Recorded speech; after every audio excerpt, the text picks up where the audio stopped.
I am joined from Oakland, California by Leighton Woodhouse, whose Substack was the first I subscribed to as a paid subscriber. Very Wow. first. And I still subscribe because I think it's the best. What would you, opinion journalism? What do you call it? What do you do? I'm not sure if I categorize it. It's sort of like the place where I flesh out ideas. So it's not reported stuff that some of it is, but mostly I save that for uh paid work. But it's still, yeah, but it's still, I mean, no, you're doing reporting. I mean, just this Yeah, piece, yeah. yeah. So anyway, it's great stuff. And now you're working for Times of London. Well, I'm still Or, freelance. I'm a contributor for I them, mean, but this is going to be one of my go-to outlets. Yeah. amazing. hmm Amazing. hmm That's great. So yeah, you have a piece out that came out 20 minutes ago, half an hour ago that I just read Yeah. about AI, and we're gonna talk about that because I think it's a wonderful sort of primer on the politics of AI, which is what you and I can talk about. We can't talk about much the technology hmm of it. Maybe you can a little bit, I can't at all. But we certainly can talk about the hmm politics, and that, of course, ends up always being the most important thing anyway, because that will determine what happens with the technology. So it's a really great Yeah. guide, and I want to talk about that. But I want to first, we're going to talk shit first. We agreed on this. We're just gonna. That's Yes. it. I'm We got done, a man. lot of shit to talk. I've done 280 episodes. I'm fucking done. Let's just talk Mhm. shit. Yeah. No, because, and I mean that actually seriously, because you and I think, have had very similar experiences with political world in the last Yeah. several years. Maybe, well, actually, the whole arc of our political careers are not identical, but like they kind of follow similar paths, which is hmm we're both Berkeley lefties, born and hmm raised, hmm right? Both went to Berkeley High. hmm I don't know how hard left you were. I was hard left. My I parents was were. I identified as an anarchist at one point. Okay, cool, good. Yeah. Yeah, I mean, my parents were Trotskyists, so I was like, Right. I came out of that. But yeah, and then you and I became disillusioned with the left, hmm over the last, what, decade or so, and hmm kind of left it, right? Yeah. I mean, yeah, we disidentified the Yes. left, and then somewhere around COVID, you and I think both, and there's other people that we're all friends with, and we're going to talk about, sort of became part of what I call the COVID coalition, I guess, hmm which was a weird coalition. And let's talk about that, right? Because and Yeah. what's happening is that's breaking apart. It's been Yeah. breaking apart. I think Gaza began the breakup, because that was the first, maybe there's another cleavage issue, but over the last 2 years, and Ukraine, yeah, and I Ukraine think too, also I've Trump just and Trump, being not so much that right? this faction was well, I think it's we can get into it, but I think that Trump's election showed the lack of independence of mind of a certain faction of that coalition that we were part of because we respected its independence of mind, and they turned Exactly. out to have always been or became just boring ass partisans. Yeah, right. I never voted for Trump. I never would have voted for Mhm. Trump. I never was pro Trump, but I certainly defended him often, and I defended MAGA Yeah, consistently. yeah. And one of the reasons is that, as you're saying, there was actually at base, I think you're right. At base for me, what was exciting about that movement was its intellectual independence Yeah. and its sort of independent critiques. I thought the critiques that MAGA would make of the left, and in particular of the Dems, were often, from my point of view, correct. Mhm. What they were proposing as an alternative, I was often kind of skeptical of, but I was never that worried about it. I guess Mhm. because I didn't think it would be realized the way it has been. And I didn't also, but I kind of feel like I need to make an apology to the world Mhm. because I did absolutely. I'd love to hear what you think. I underestimated the guy. I did Mhm. underestimated his authoritarianism, Yeah.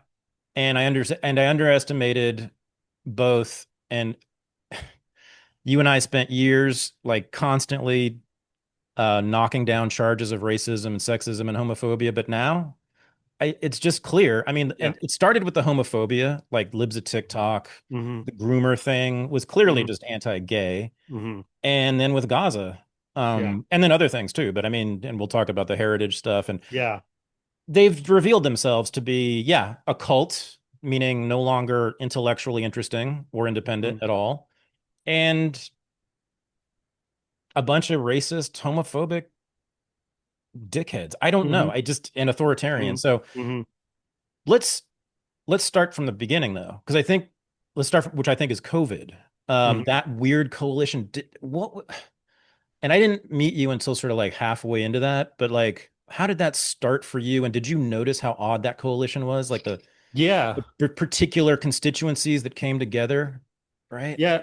So, I would say that so while some of MAGA now disgusts me, the other part there is a part of MAGA that I defended then that I would still defend, which is like sort of its grassroots base, and many of whom I would like to think are becoming disillusioned with their political leadership, although I don't know that for sure, and I haven't reported on it or anything. Yeah. But I went down to I reported for Tablet magazine, which is a whole thing we could talk about tablets That's right. I evolution. forgot you did that. Oh Yeah, God. but I reported for them about the People's Convoy, and where it was launching in Southern California, inspired Right. by the truckers in Canada. Right.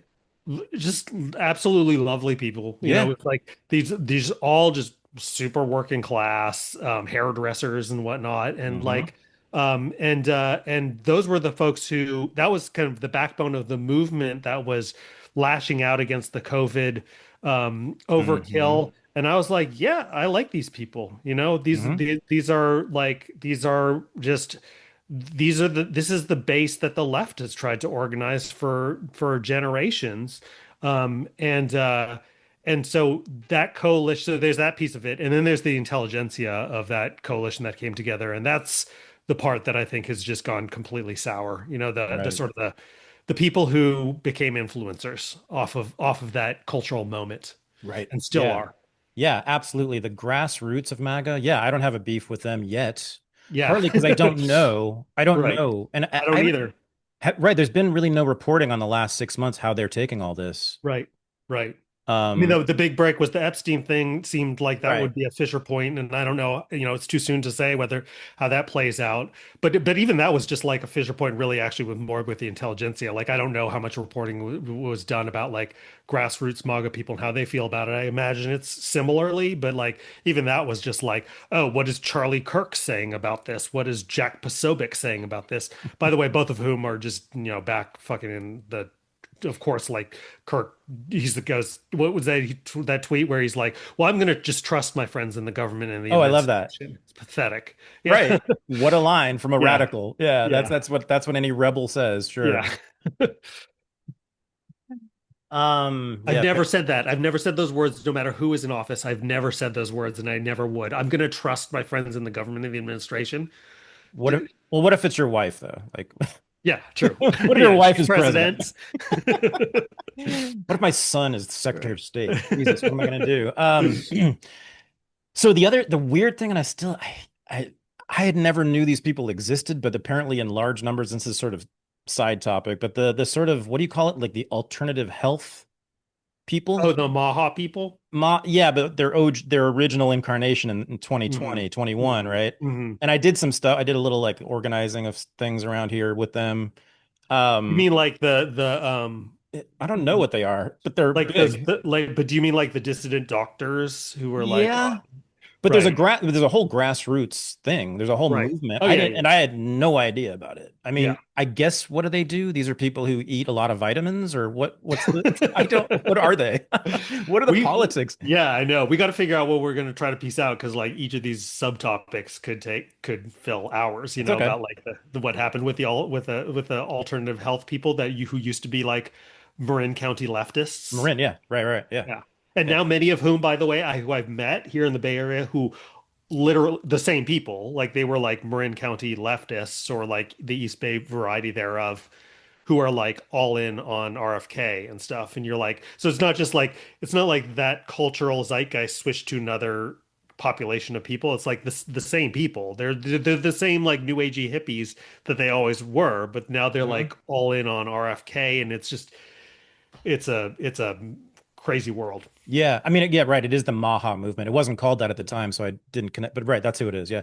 Strange people. I just don't know what the politics are. I don't Yeah. quite, you know what I mean? They don't come at the angles they come at politics from. I don't. I'm not. It's like I agree with a lot of it, and then it's just too much. It's a little extra. You're like, yeah, I'm very distrustful of the pharmaceutical companies too, but like, let's not, that doesn't mean like double blind trials or like illegit. I don't know Yeah. if anybody's actually said that, but that doesn't mean like that science is a Well, conspiracy. but I guess I'm just wondering about the general politics. Is there a Mhm. general politics of that movement? I don't know. I mean, that's something I should probably go and report on. I mean, Is it that they're skeptical of government power? But that wouldn't make sense because they rally around a Kennedy. I don't know. right, right.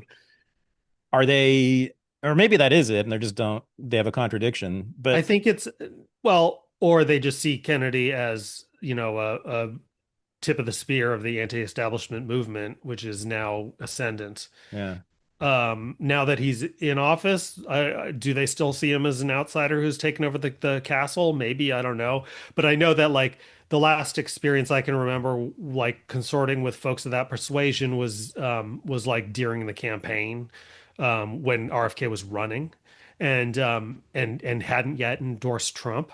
And like I talked to some people who were like door knocking in San Francisco for RFK, and but they were very open-minded to Trump. They were like not they were like, because Trump was was seen perceived as against the COVID excesses. So they were still liberals. I mean, they were like San mm, Francisco liberals, of the somewhat crazy variety, like the like, but not totally crazy. If you're from the Bay Area, then you'll know the type. They're like a little unhinged, but you can still have a normal, pleasant, rational conversation with them. you're talking about Um, my family, dude. Easy, easy. Talking about you, actually, I'm really. um, You are actually, but yeah, or were I was like that. Yeah. but they were open to Trump, and so my guess is that probably they're pro-Trump now. That would be my Wow. guess, that they're Okay. pro-Trump liberals. But their fixation, whatever their general politics are, even if maybe they didn't have it, but they were fixated on this stuff around vaccines, I guess, originally, right? It was Right. The Marin County anti-vax movement, which was Right. the first anti-vax movement, I think. Hmm. I guess. Anyway, it's Autism so stuff. weird. And so they were there, and then you had all these like right-wing MAGA people in the COVID coalition, and then you had like the handful of disaffected ex-lefties like you and me. Right. Right. Um, I mean, I and think you had a bunch of people who have always believed that the government is just a soft tyranny in yeah, masquerading as yeah, a beneficent democracy. And then you had people who for whom that became who recognized that that was the reality during COVID, whether it was always the reality and it's like and the mask fell off, or whether things had changed. And in mhm, my opinion, both are probably true. But for whom, it was like,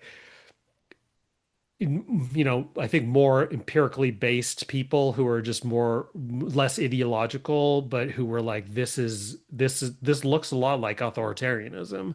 And mhm. if we keep going down this path, who knows where it could lead? And there was a point where realistically you could perceive of something extremely tyrannical manifesting out of that moment. And so that's where the odd bedfellows came together. That's right. Yeah, I mean, I don't regret it. I mean, I think it was an important, very important coalition, and I think as a coalition, we or it, I think we won, Yeah, actually, ultimately, yeah, and that's a big thing because we were on the precipice of tyranny. I mean, right. we're in tyranny, but it could have Yeah, been a permanent tyranny. yeah. It's amazing that that happened now because I Well, it remember, would have been like a soft liberal tyranny, and instead we've like right? that was rejected in favor of what is becoming It, a yeah, conventional right-wing tyranny. yeah, it was going to be the George Carlin fascism. Right, What did he right. say? What was it going to wear?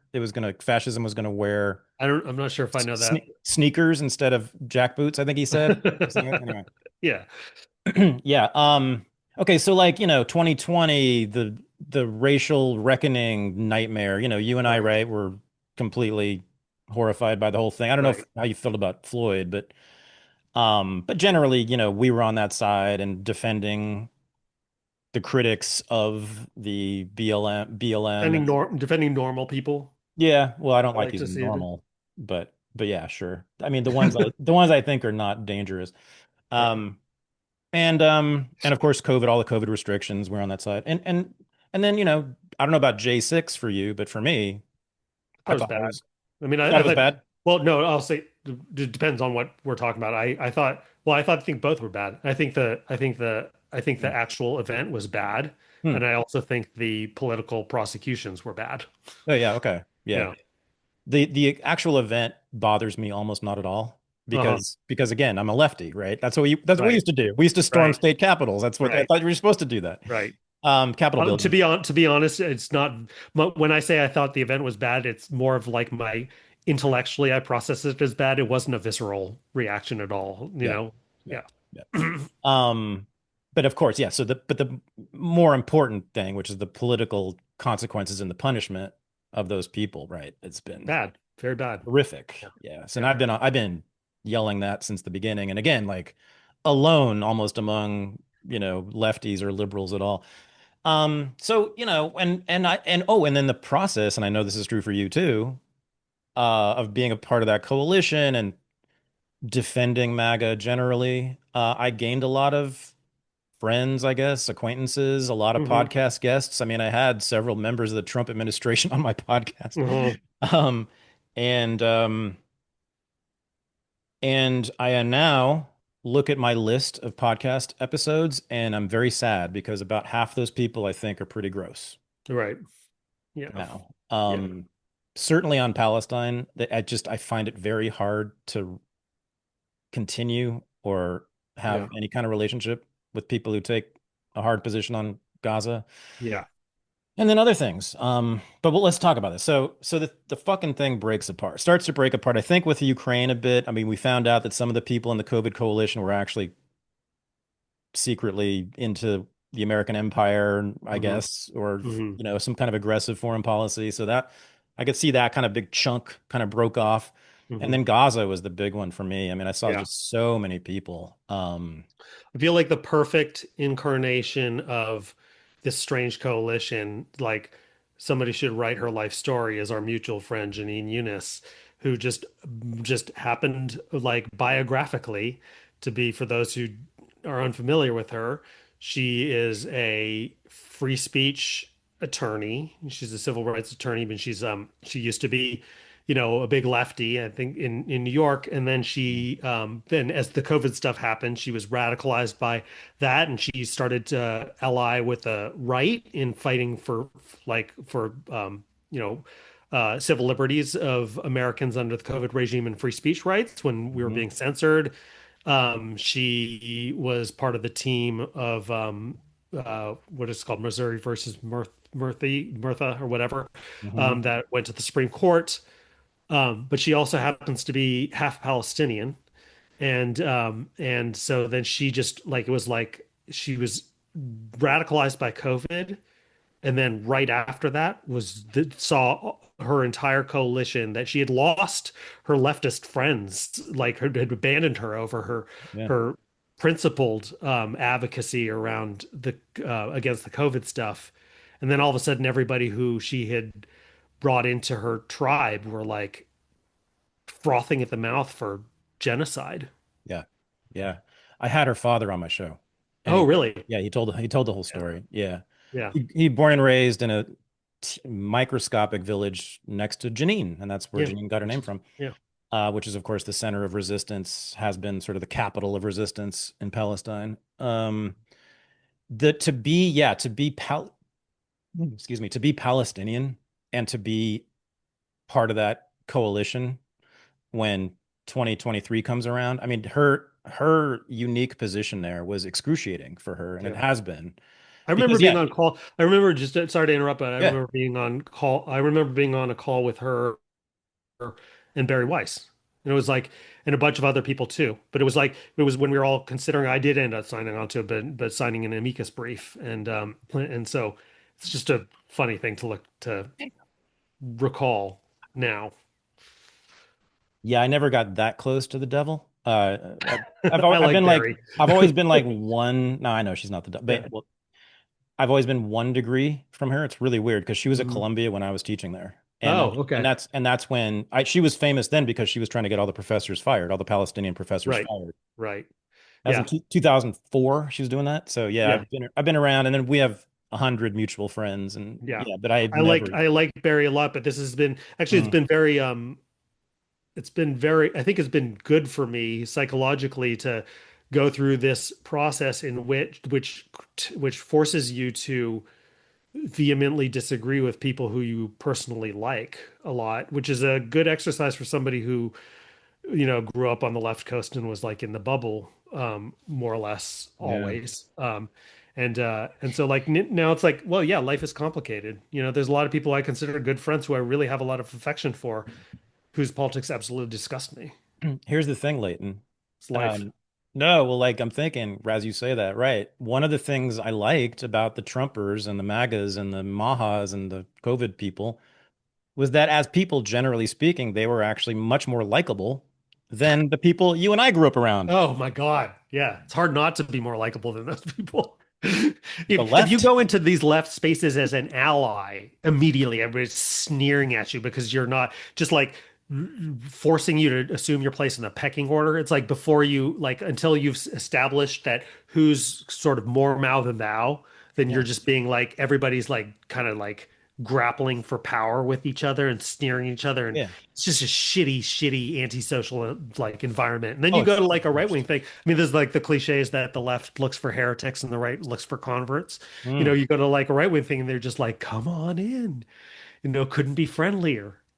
true, And then true. some of their actual political convictions come out, and you're like, oof, Yeah. So, I basically demonic. abandoned my entire social life from my first 30 years, a Hmm. while ago. So they're Hmm. gone. Those people are gone. I can't ever go back. I don't want to ever go back. I can't stand those Right, people. And right, now, though, then I made all these new friends, and then it turns out they're a bunch of racists and homophobes. right, So who want to right, kill children? I mean, kind of do, and right, so right. so what happens late? I don't go outside anymore. I don't have a social life. I just stay Uh-huh. here. I don't talk to people except you. Yeah, you're on lockdown. No, but seriously, like actually, I mean this. I have felt profound isolation in the last like 6 months to a year because of this. Yeah, I mean, I really kind of have lost a bunch of friends over yeah, this. As I said, like half my guest list I don't talk to anymore. right, But then it's two or three like really close friends I don't talk to because of Israel right.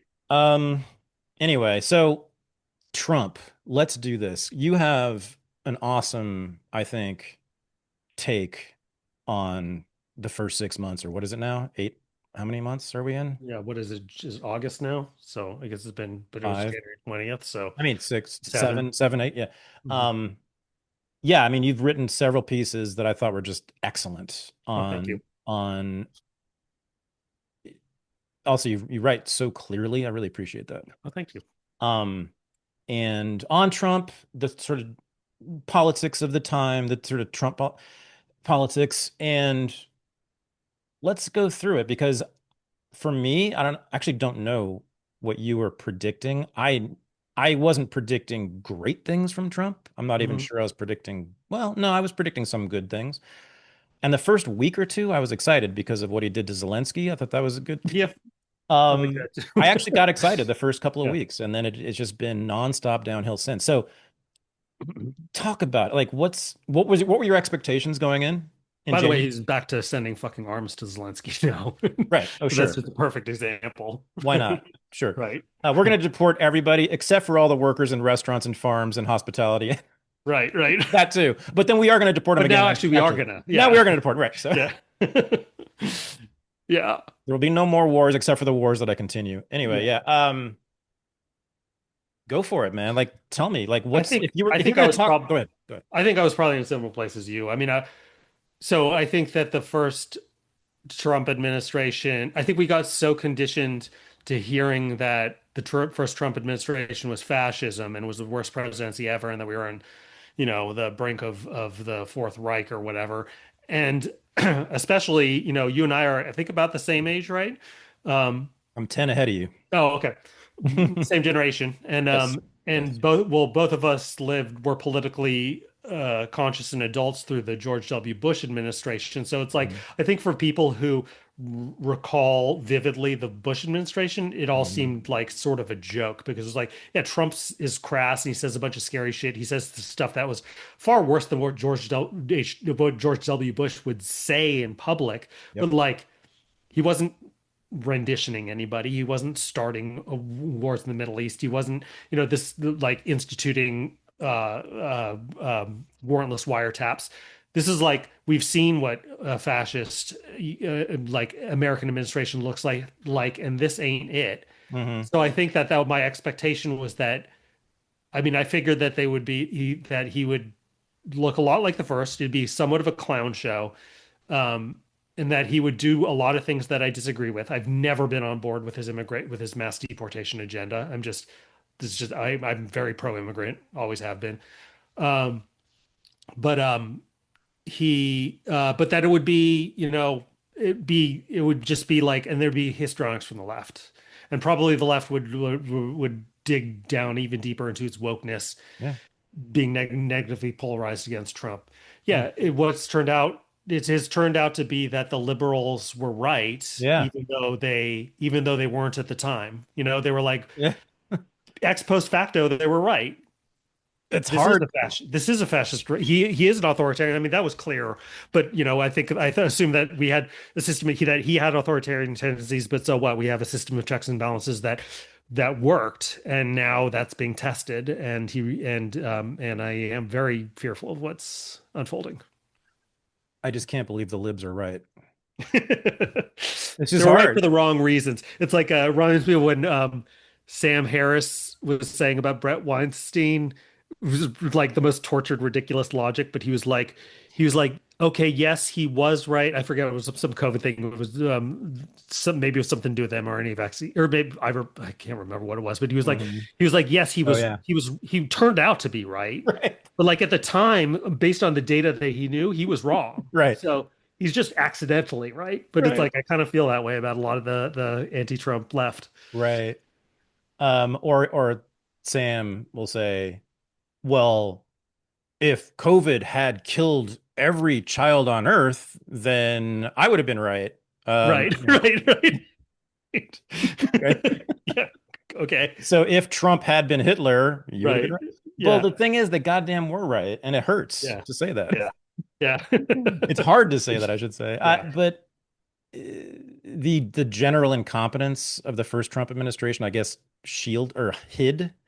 hid what the potential was there. Hmm. Because right out of the gate, it was just fascistic stuff. And I actually don't think he's fascist. I just think it's authoritarian. I think Yeah. it's sort of We standard don't need to get into the authoritarian. fascist argument. That's like, They're not smart enough to be yeah. fascists. It's Right. not, there's not a, I mean, the fascism, requires like broad participation of civil society. It requires, massive public works projects, which by the Right. way, Trump gave up on a long time ago. He's going to do that Hmm. stuff, Hmm. which means a major buy-in. People have to want to literally work for the government and to do all these things. And that just was never going to happen. So Yeah. yeah, I just think it's naked authoritarianism, Yeah.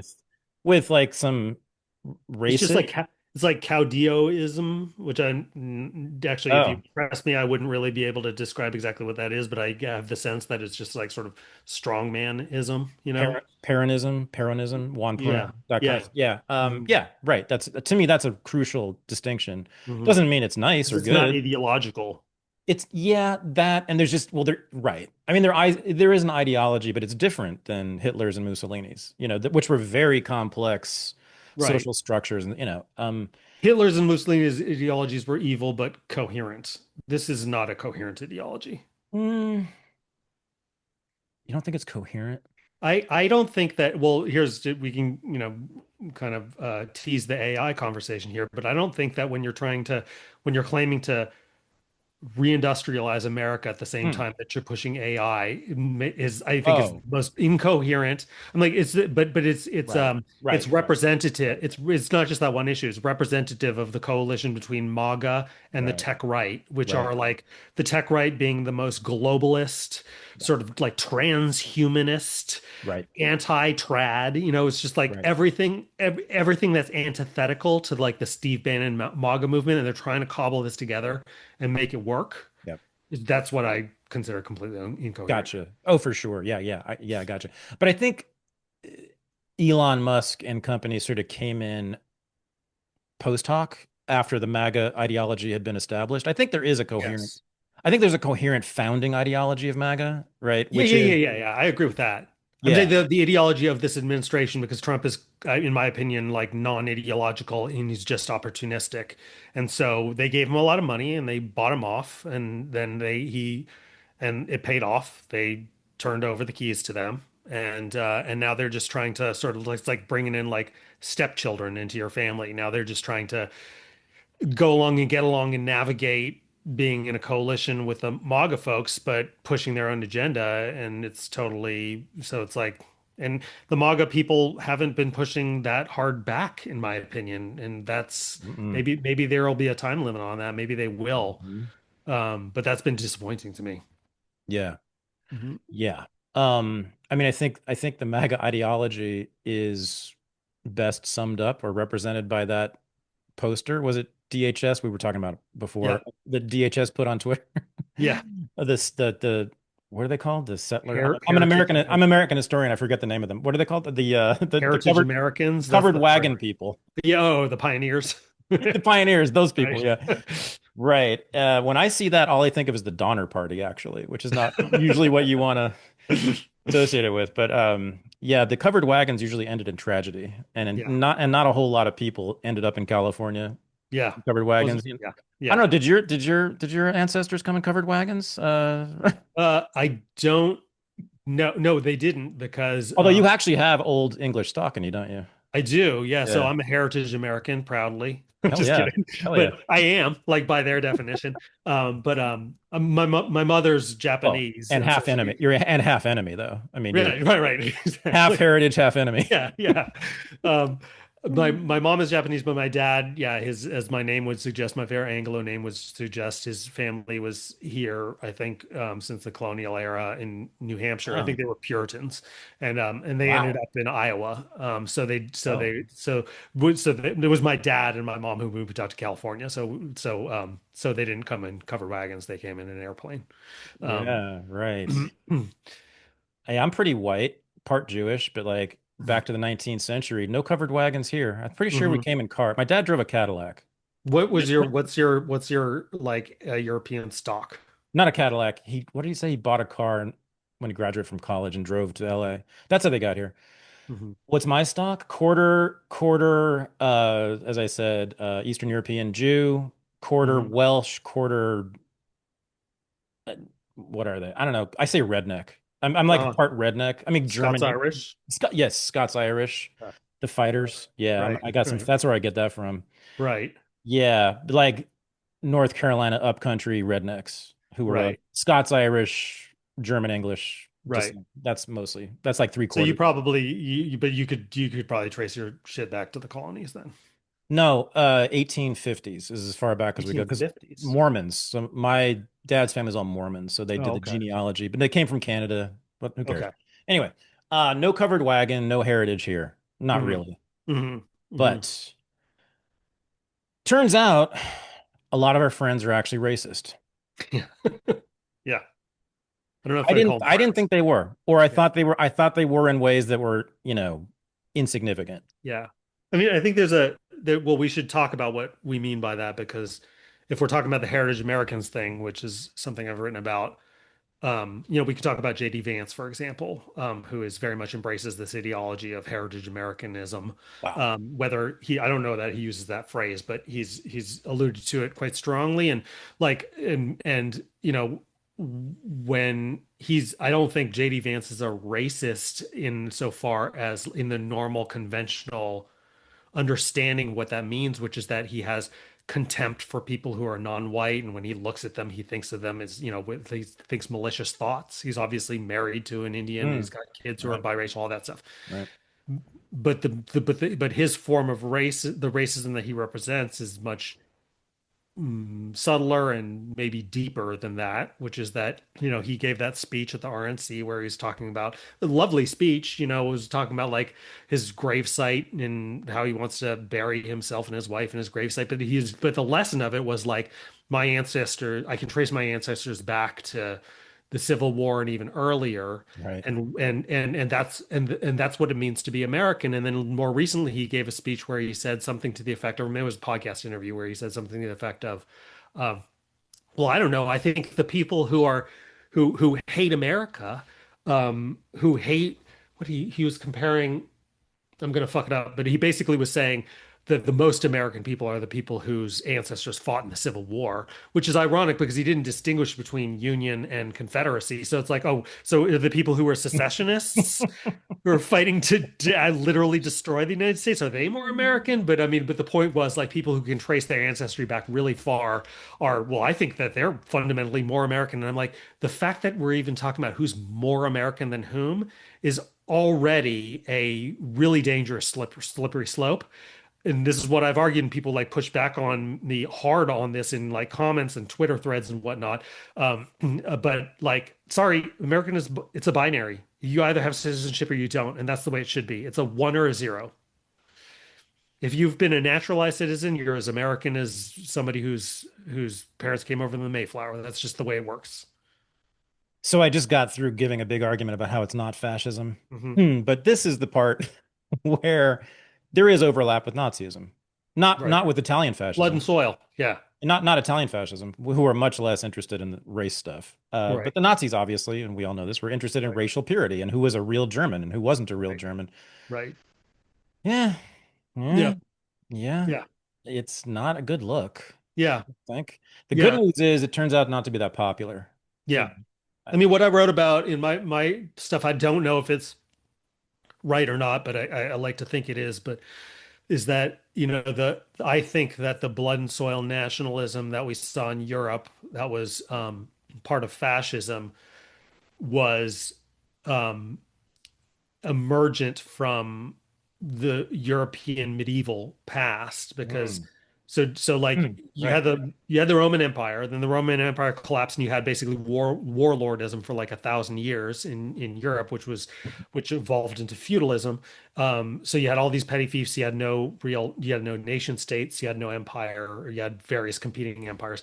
But they evolved a system in which your bloodlines meant everything because it was like if you're because you inherited if you're a peasant, you inherited your plot of land. If you were a knight, you inherited your title and your fief. Hmm. Um, and so there was this fetishization of like where you can trace your bloodlines back to because that was the structure of the society. And I think that got then morphed into modern nationalism, into this blood and soil sort of fascism. And the point that I was making was that like the the if you read colonial history, the Scots Irish, the Puritans, even the Germans who came over in the earliest generations of settlement here were explicitly coming here to flee that ideology. They were Hmm. not because they were ideologically like this is wrong, but because they didn't have a chance with that. Right? Mm. They were like at the bottom of the bottom rung, and they were like, well, if we can go to America, maybe we can actually improve our lot. Whereas if we're here, we're stuck because our ancestors are fucking peasants. And so it's Right, like that is exactly what America was founded explicitly to reject. right. And now these motherfuckers are trying to bring it back. They had the right blood, but they didn't have any soil, Right, right? right, right, right, No one was giving them right, any soil to right. grow anything in, so they had to move to North Carolina and Hmm. become bar fighters like my family. Hmm. Yeah. You know the Scots Irish, right? They're Yeah, yeah. famously rowdy. Hmm. Yeah. Yes, I've Proud of written a that. lot about him. Hmm. Very proud of that. Yeah. So There's yeah, parts of that history you shouldn't be so proud of, and other I parts that you should know. be very proud I of. would actually not be Yeah, really. I really saw those people, behaving. the Indian fighting that they did, I pretty know. gross, I and know. They were nasty, nasty kind of the people. subject matter for Cormac McCarthy's Blood Meridian. Some of the stuff that Yeah. they're. Even though he's not this, I always think of my ancestors, the Scots Irish, as just all Conor McGregors. Like they're all like, Uh, that's I think I just yeah, imagine them all yeah, being like that. yeah. Except maybe worse with Hmm. guns. Hmm. Anyway, yeah, so that is so important. Yeah, that piece you wrote about that was so crucial, I thought. And also tying it back to the medieval is it yes, dead right. And I think historians of nationalism, I think are concur with you on that. Hmm. Hmm. That the origins, the sort of deep cultural origins of 20th century fascism can be found right there in the Yeah, origins of that blood and soil concept. yeah. Um, from the Middle Ages. Yeah. And so the Trumpers want to go back to the Middle Ages. You could put it that way. The This is, by Amer the way, the reason why I avoid the term fascism, because if you read about fascism, it is now we're going to get like a little bit off the subject and something a little bit nerdy, but like fascism was the confluence of modern industrial statehood and these feudal social relations. So like you had fascism emerge in hmm Germany and Japan and Italy and places where they had did not have or had incomplete social revolutions. And in the places where you had full social revolutions, like France, for example, it did not take root because it needed that sort of the vestiges of this feudal structure of political authority to be in place and then merge with like modern industrialism. So my point being that it was a specific moment in time when all these revolutions were happening that were bringing regimes from these medieval forms into modern forms. And in some countries, it was incomplete. And there was this perverted, weird thing that came out of it called fascism. Yeah. So now to call what we have now fascism is just, to me, it just doesn't make sense. It was like a contingent accident of history that had happened then. It's never going to happen again. We're Yeah. never going to return to that period of history again. So we can call it something different. Yeah. Yeah. Mm. The other interesting thing, and I think, God, it's so funny. The more we're talking, the more I'm thinking Trump's a fascist. Mhm.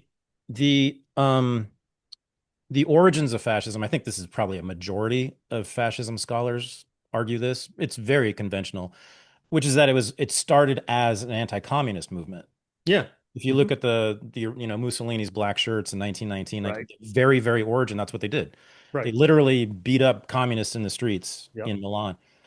And think about the origins of MAGA. I mean, it Mhm. basically was a reaction to the left, Right. who they call communists. They're not communists, but they think they're communists. Right. Right. The and I think that's part of the problem.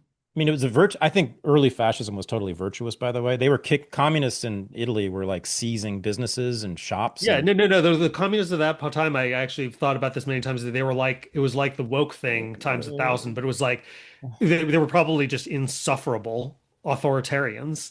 And so you could, you like, in the early days of fascism rising, I can totally understand why like normal, like greengrocers and shopkeepers were like siding with the fascists because the communists were probably completely scary and insufferable and just like, so yeah, we saw the cultural war version of it unfold in the US in 2020.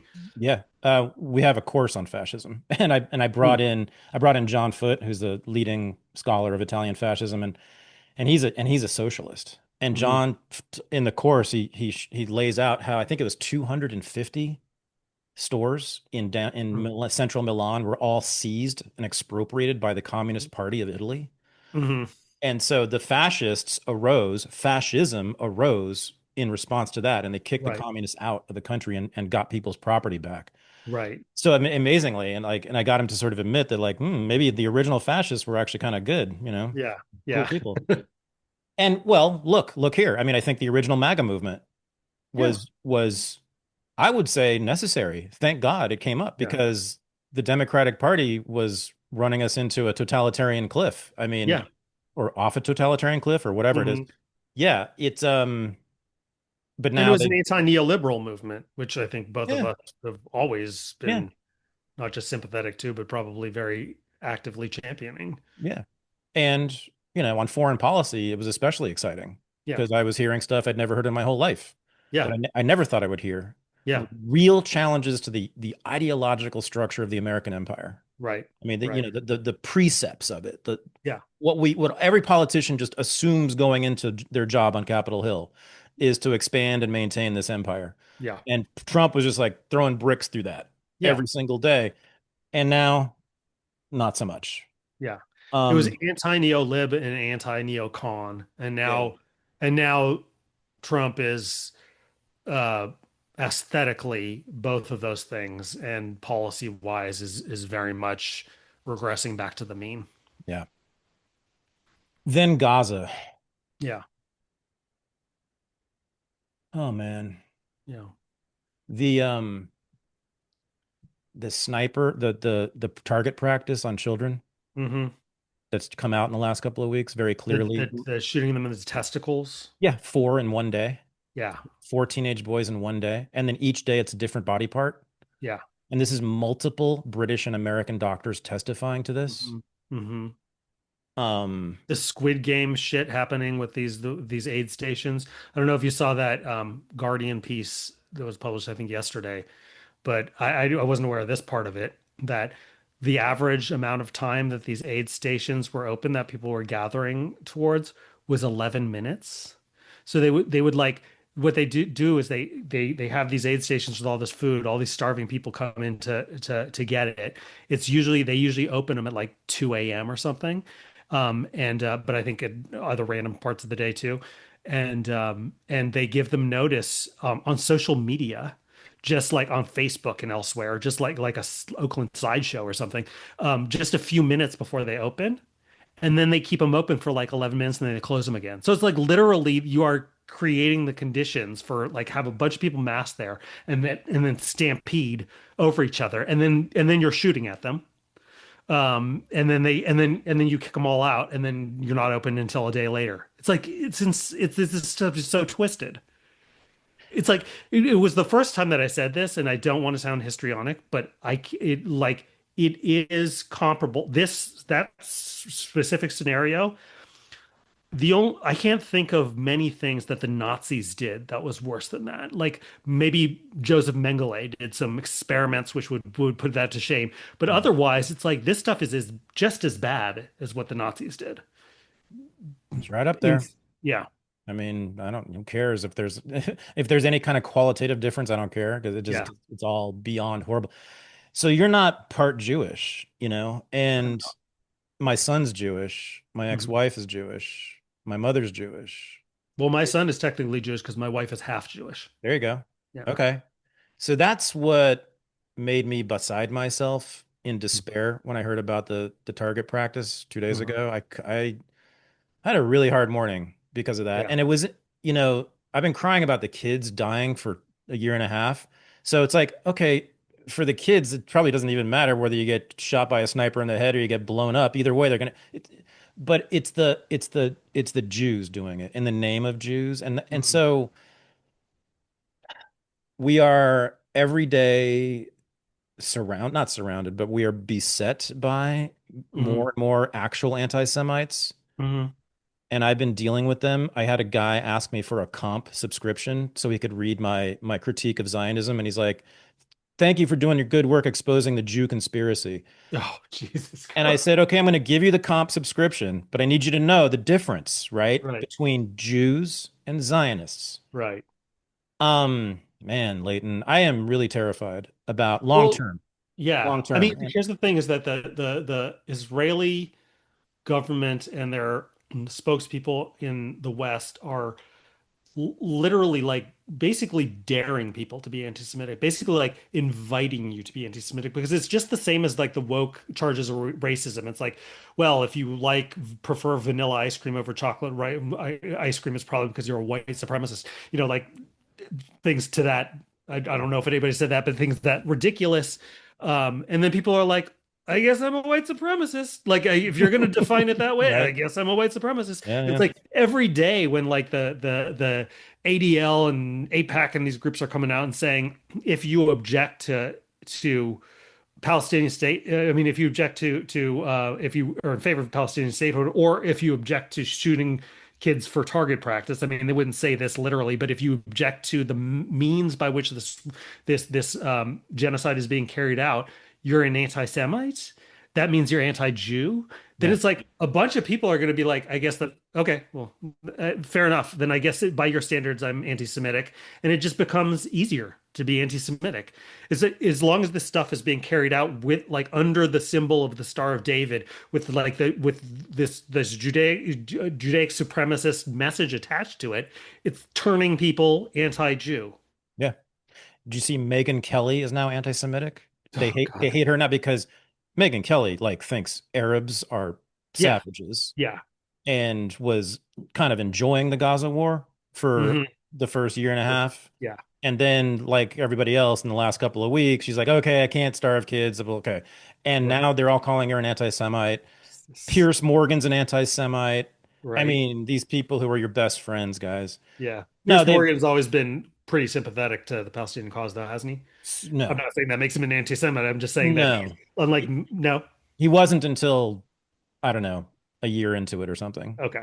Anyway, no, I mean, I think I've seen, and I follow this super closely, too good for my own health, but, and I watch all the Zionist podcasts and shows, and I know the Yeah. whole, it's a collapse. I mean, and I've seen them. I've in the last couple of weeks, all the leading pro-Israel people, you can just see it. They know that they're completely surrounded now, Hmm.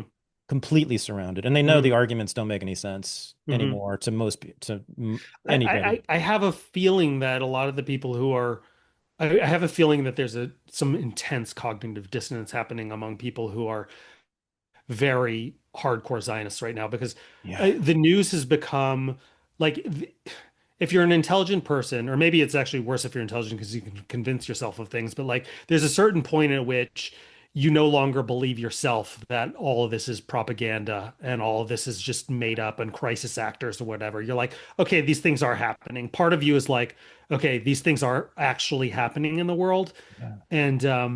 And I feel like just to continue then to point this as Hamas's fault and defend the IDF, I feel like there's probably some deep psychic shit going on where there's some serious like crises of faith going on among some of the most hardcore people. I don't know. I'm just like I I can't imagine just knowing what I know about human nature that it wouldn't unfold that way. I wonder every day about this. And again, Hmm. like many friends of mine, Hmm. and I watch them, and I haven't talked to them in a year and a half, but I watch them do, and I don't understand it. I mean, so like if you have a political project, right, that requires killing 20,000 children, Yeah.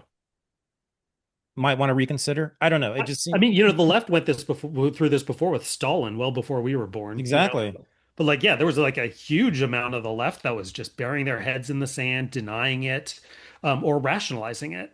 Just starving Ukrainians, 30 million Ukrainians starved or whatever to death. And we're like still on board with the USSR. And like, it'd be interesting to look back and compare the psychology that was happening then to the Mm, psychology of what's happening with, mm. people who are still pro-Israel today. That's a great question. Yeah, we should do that. That's a great Mhm.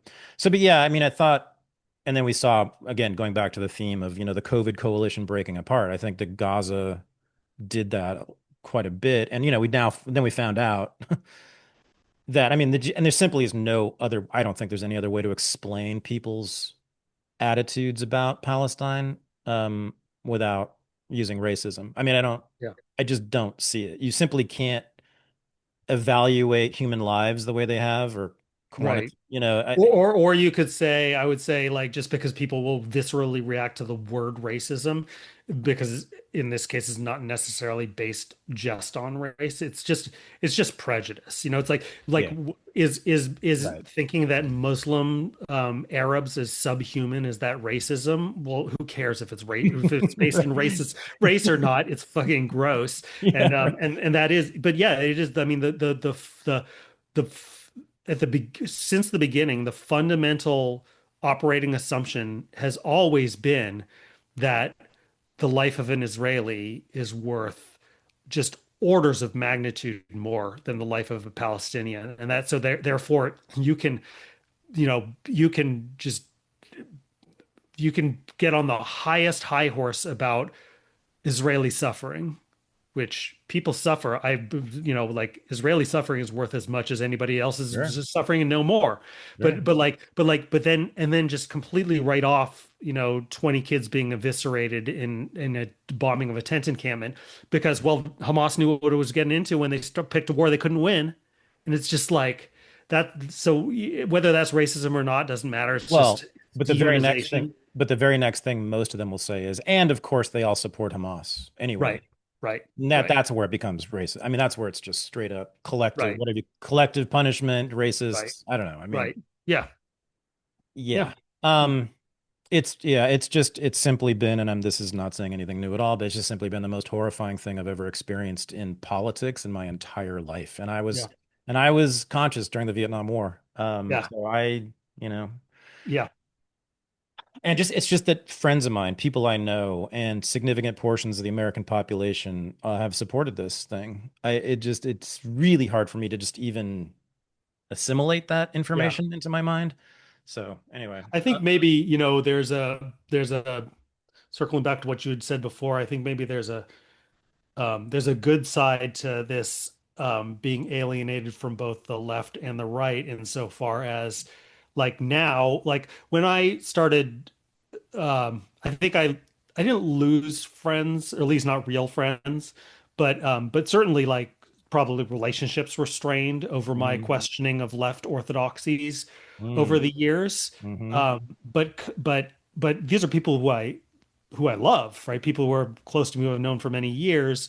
mm, And I think when this has afforded me the opportunity to not have that tension anymore mm, and to come back to them. And those people are all, of course, just instinctively, because like I grew up a bunch around lefties, are instinctively mm, Israel mm, and I mm. was going to say anti this war in Israel, but I think actually just anti-Israel, but like Hmm. very sympathetic to the Palestinian cause. So it's like, well, I'm actually really glad that like it's a more comfortable place to be, where not just my good friends, but like even people I just met because I live in the Bay Area, like parents of other kids in daycare with my kid, I can assume are probably on board with a lot of some who probably were on board with some of like the woke excesses that I disagreed with, and probably were on board with the Yeah. overkill on COVID, but are basically just good normal people, Wait, and wait a minute. We decided that liberals suck as people, and we're glad that. Wait, now I'm confused. Now you're being incoherent.